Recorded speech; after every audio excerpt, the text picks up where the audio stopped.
Hey everybody, welcome to RB's Vinyl Corner. If this is the first time you're tuning in on one of my videos, I would like to welcome you to visit my channel because I've got a lot more videos recorded during the last couple of years. Figuring that you are visiting specifically this video, you must probably be an Elvis Presley fan. And if you visit my page, I have a lot of videos there where I'm discussing Elvis Presley records and CDs, a lot of FTD discussions and all the stuff going on there. And even occasionally I also talk about some different artists, different kind of music, because I think it's really interesting to also show you what other stuff I listen to when I'm not listening to Elvis Presley. And I'm also very interested in what you are listening to when you are not listening to Elvis Presley. So a lot of stuff going on there. So please visit my page, subscribe of course, so that you don't have to miss any videos anymore. And please take part in the discussions and be part of our community of vinyl lovers and Elvis Presley fans. So for today's episode, I wanted to go back to reviewing another vinyl FTD record of Elvis Presley. And this time I have picked the FTD vinyl treatment of the 1973 titleless album called Elvis, which is also commonly referred to as the full album. And in fact, for the FTD treatment of this record, they actually called it the full album. So we're going to talk about this in this video, so I see you in a bit.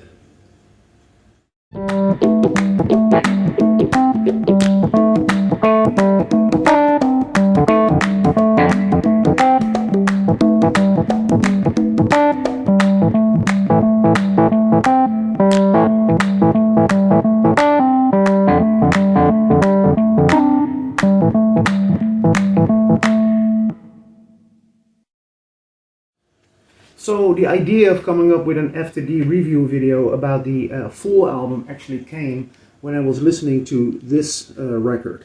This is The King Elvis, which was released by the Camden label. Now, if you are not familiar with Camden and you have no idea what it is, or you're just starting with collecting Elvis Presley records, let me tell you just very briefly. Camden is basically a sub-label of RCA, specialized in budget albums. Now in the 50s they started releasing budget albums with themes like classical music, blues music, and eventually also rock and roll music and that stuff. And then from 1968 and then onwards, they also started releasing budget albums of Elvis Presley. And the very, very first one actually was called Elvis Presley Sings Flaming Star. Now, there is an interesting history about that album. It's in the before he came up with the '68 comeback special. Singer, which was a manufacturer of sewing machines, actually was one of the sponsors of this television program. And as part of their deal with this TV special with RCA, is that they could release an album that they just could hand out to customers who bought a sewing machine. And so the very first copies of Elvis Sings Flaming Star actually was called Singer Presents Elvis Sings Flaming Star. And this was actually quite a unique album, because what they did is they released a couple of songs on those albums that was not released before, and they actually also had a preview of the '68 comeback special, because there was a live version of Tiger Man included on the album, and this was before the actual TV special was aired. So actually they had kind of like a premiere when they were releasing that album. And that was the start of a whole series of Camden releases. Now, what these Camden releases basically did most of the time is RCA would put a couple of newly recorded Elvis songs on these albums and then combine them with a lot of obscure movie soundtrack songs.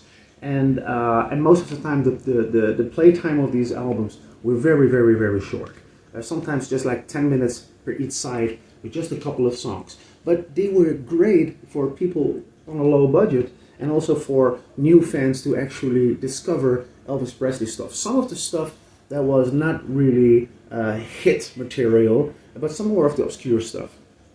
In future videos, I actually want to talk a little bit more also about Camden Releases, and I'll this be the first one. The reason why this one is so interesting for me to show you in this video is because this got a couple of songs that were originally intended for the full album, which we're going to discuss in a moment. And we'll get back to this one. By the way, this actually is a re-release of a earlier Camden album, which was called Mahalo from Elvis. Came out somewhere halfway in the 70s. Let's talk about the full album, but first a little bit of history about this. In early 1973, Elvis gained a lot of popularity through the Elvis Presley concert Aloha from Hawaii, which was broadcasted live throughout the whole world through satellite. And that was actually a first for Elvis, but also a first for the whole musical business, because never before a concert was actually broadcasted simultaneously in so many countries through satellite. So Elvis got the premiere of actually having a concert broadcasted all over the world. And it was a tremendous, tremendous success. And immediately after this incredible concert, they released their live album Elvis Aloha from Hawaii via satellite. And of course also this album was a absolute smash hit. It was a million seller. It became gold like almost immediately, and it really put Elvis back in the charts. Now, so trying to capitalize on the enormous popularity of the Aloha from Hawaii concert and the release of this album, of course, RCA wanted to come up as fast as possible with a new Elvis Presley studio album. Now, the earliest or the latest stuff they recorded were actually in 1972, when they recorded Always on My Mind, Separate Ways, Fool, Where Do I Go From Here, It's a Matter of Time, For the Good Times. A whole bunch of very good songs were recorded. But the point is, a couple of these songs, like Burning Love, Always on My Mind, Separate Ways, For the Good Times, were already issued on 45 RPM singles. So these songs, although already released and would be very, very suitable for a nice album, it wasn't new material, so they didn't put it on an album. So they had to come up with another idea. And for this other idea, they went back to 1971 Nashville sessions. And these Nashville sessions are really interesting at this moment because very soon from now, in November, a very interesting box set will be released, which is called Elvis Back in Nashville. And a lot of material he recorded in those sessions will be on that box set. Now, most of the stuff that he recorded in the 71 Nashville sessions ended up on two very important albums. They were the Christmas album, A Wonderful World of Christmas with Elvis, and on a gospel album, which was He Touched Me. And then some of the other stuff would end up on the Elvis Now album. Now, the Elvis Now album was already considered an album of leftovers of those recordings, and also of previous recordings. Remember, for example, Hey Jude is part of that album, which was actually recorded a couple of years earlier in '69. So the stuff that was recorded during those sessions and the leftover stuff of that, I think that RCA didn't really feel that that was suitable for a brand new Elvis album, especially when they wanted to really capitalize on the success of Aloha from Hawaii. So they came up with a different draft. So the original draft of the full album was actually totally different from the album that we got to know eventually. Because, and now here we have to go back to the Aloha sessions, when Elvis finished his Aloha from Hawaii concert, which was broadcasted live through satellite, he returned to the stage after the crowd and the audience was gone to record 5 songs live on stage without an audience, which were meant to be used as inserts in the TV special version of Aloha from Hawaii, which would be broadcasted later on that year. And for this TV special, they wanted to have some Hawaii footage. And in that footage, in that scenery footage, they wanted some additional songs. So in that small session after the concert, he recorded 5 songs that he previously recorded before. One of those 5 songs was the song Early Morning Rain, which he actually recorded in the 1970 Nashville sessions that would end up on Elvis Now. And the other 4 songs were songs that he released like 13 years earlier on the Blue Hawaii album. And those songs were the title track of Blue Hawaii, Ku'uipo, Hawaiian Wedding Song, and No More. Very, very fitting, of course, for a Hawaiian concert special. So these songs were eventually used in the TV show version of the Aloha concert that was broadcasted later on. Now, what they wanted to do for the full album is they wanted to use those 5 songs and put them on this album. And then they would fill the album up with a live version of It's Impossible, which was actually previously recorded during the 72 tour. And they would also fill it up with the blues jam version of Reconsider Baby that was also recorded on previous tour. And then there were 3 other cuts that were actually recorded during the 1972 sessions that also delivered us Burning Love and Always on My Mind. And those songs were Fool, Where Do I Go From Here, and I'll Be Home, Kathleen.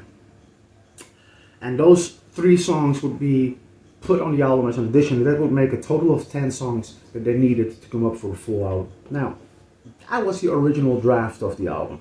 Now, I can imagine, I don't have the actual data and the actual facts here, but I can imagine that as soon as they came up with this draft and they looked at it, that they went like, we cannot do this. We cannot do this, because it would mean that they would have to issue an album, a new Elvis album, that for like 70% consisted of material that was somehow already been issued before on different other albums. There were basically 7 of those songs of this album were already recorded before. So I can imagine that they felt the same, and they dropped the whole idea of releasing their album in that form. So they had basically no other choice than go back to the most recent recordings of 1972, a couple of the songs that weren't released before. And they basically came up with 9 songs, because they also wanted to include that live version of It's Impossible, which was released on the previous tour. And then, just 1 song short, they decided to cut 2.5 minutes from an enormously long epic jam he did on Don't Think Twice, It's Alright. Bob Dylan's Don't Think Twice, It's Alright. And then they came to a nice round 10 songs that would basically end up being the track list for the full album. And they actually titled it Elvis without a title. I have no idea why they did this, because they did it before in the 50s, remember. But because Fool was actually the first track on the album, a lot of the fans referred to this album as the Fool album. That's basically history. Now, we all know that the Fool album is not considered a Elvis Presley favorite, because a lot of people think it is a collection of leftover songs, and they feel it's like a glorified budget album that easily could have been a Camden release. The point is, are they right or not? That's up to you to decide. Personally, I love the album. There are some really, really nice songs from that always do very well for me. I love Love Me, Love the Life I Lead. I love Where Do I Go From Here. Great songs with like real life experiences collected in words, which is really, really nice. Fool, like it's like a follow-up to Always on My Mind. I like a lot of the other songs also on this album, but I can understand that being an album with all leftovers, it kind of feels like a budget album, and it wasn't really received very well. At least it didn't do for RCA what they hoped to do, and that is like capitalizing on the success of All Over From Hawaii, because it did not. It was absolutely not a bestseller. And then later they would start recording some new stuff. Of course, they always would go to the Stax Studios, and that would deliver a whole series of fantastic albums, and we will probably talk about those later. Now, that's kind of like the history of the Fool album. Now let us have a look at All right, so let's go back then to the Camden album that I was just talking about. Why this one is so interesting? Because when they decided to go with a second draft for the full album, they were kind of like stuck with those 5 recordings from the Aloha insert song sessions then. And so they wanted to do something with that, and they put those on, well, you can guess, the next Camden release. So the complete A-side of Mahalo from Elvis, or in this case, the reissue of that on this one, consists of those 5 post-Aloha songs, and then coupled, of course, like in the good tradition of all the Camden records, on the B-side, a selection of movie songs. Now, fast forward, this was a whole story, right? If you have sit this through all the way till now, big respects to you. Now let's go forward to the FTD treatment of the titleless 1973 album. Here we have it. Now first, let's have a look at the cover. The cover actually, and this is actually not what we are used to from FTD. Most of the time they come with alternate covers. Because the albums that they release on vinyl are basically, I like to consider them basically as companion albums to the original. What FTD does with their records is come up with outtakes and alternate versions of songs that eventually ended up on the album. But there's no use of just putting the classic albums in a re-release because we all have those albums already. So they basically are companion albums, or I like to think of them as making of albums. Now for this album, they actually did something special. What they did, other than just actually title it full, as you can see here, is they actually released this album with the original draft. And that's kind of like an interesting thing. Now, I am in favor of the eventual product. It's actually very nice to experience the album, what it actually originally intended to become. And that's a completely different album, of course. So, if we look at this one, the track list of this is full. Where do I go from here? This is where it's still the same as the eventual product. And then it will go into Blue Hawaii, post-Aloha insert song, Early Morning Rain, post-Aloha, and then the side A is finished with the same It's Impossible that's also issued on the eventual product. And then side B would be Reconsider Baby, and then it was called the Blues Jam, but basically it's a live version that was recorded on the previous tour. And then they continue with the post-Aloha songs, Hawaiian Wedding Song, Ku'uwipo. Then we have I'll Take You Home, Kathleen. And then the last one on this one is called No More, which is also from the post-Aloha sessions and originally released on the Blue Hawaii album. And that basically was the original draft of this album. Now you can see on the inside here that they used the original back artwork that was also issued on the final product, but of course then with a complete different track listing. It's really, really interesting to have that as actually as a full album. Now, completely in tradition, of course, of all the FTD releases that have been released before, there are also outtakes on this album, or songs that were released around the same time, but ended up maybe as single cuts or on B-sides. And in this case, the songs that they put here as extra songs on disc 2 are a full strings overdub of Fool, which is pretty interesting. Then they have the single mix of Steamroller Blues. They put that on a 45 RPM single. Then we have take 1 and 2 of Until It's Time For You To Go, which is a song that I tremendously love. But I'm not really sure why they put it on this album, because actually that one, of course, ended up on the Elvis Now album. But it's a song that I really, really, really love. That's What You Get For Loving Me, take 9 and take 10. And then the piano song with a very nice studio outtake of I Will Be Through, which like goes on a little bit longer than the album version. And then side D has the actual 11.20 minutes long version of Don't Think Twice, It's Alright. Then we have a alternate mix for Love Me, Love the Life I Lead, which again is also a song that I absolutely admire, and that rounds out the whole set with take 4 and take 5 of It's Still Here. And that basically rounds out the content of this, like, I like to say, wonderful album. It's a beautiful album. They didn't really do a lot with the artwork. It's kind of like the same artwork as the original album, with Fool this time printed on the cover as actually the title of this album. Beautiful. Let's have a look at the flip side. A very, very nice picture of Elvis from Ololo. What can I say? It's in the tradition of FTD, beautiful flip side with all the track listing. Very nice. Now if we open this up, we have all the clippings here, some credits on this side, and of course some sleeves of the singles that were released surrounding the release of this album. And that's basically the artwork for the full album.